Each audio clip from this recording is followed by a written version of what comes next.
This employee is making me pull my hair out. When do I know if it's the right time to let someone go? All right.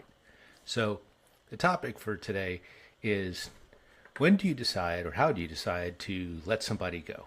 There's nothing that is really very fun about terminating someone or firing somebody.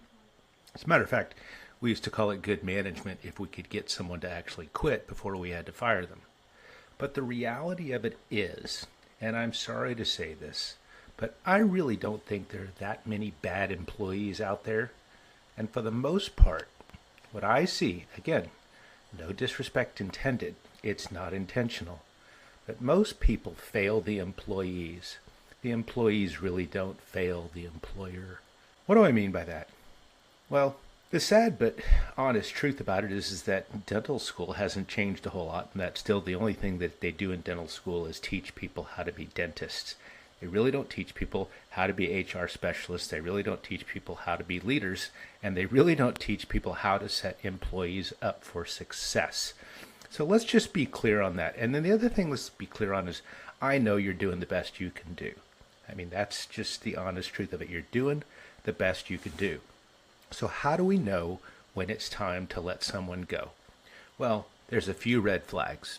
If someone is just outside of your core values, and it's just clear that your core value says, thou shalt not steal, and they steal, I think that that's a pretty good indication that it's time to part ways.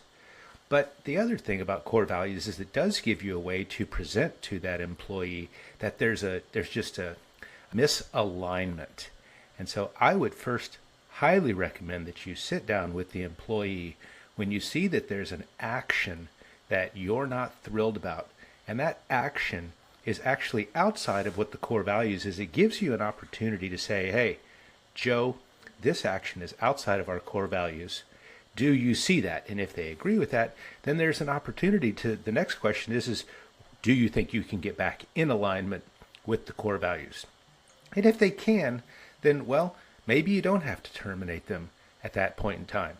So I think the first step is really understanding how to talk to your employees, how to use the core values as kind of the pillars of that discussion.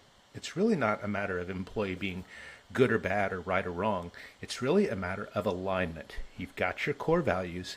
They're either in alignment with those core values or they're out of alignment with those core values.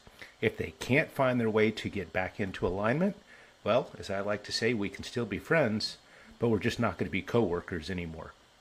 If they can get back in alignment with the core values, maybe there's an opportunity to save that employee. And I do believe that when you go through these episodes with employees, the good employees will learn from them and they'll become better employees. So don't give up so fast. Don't be ready to just throw in the towel.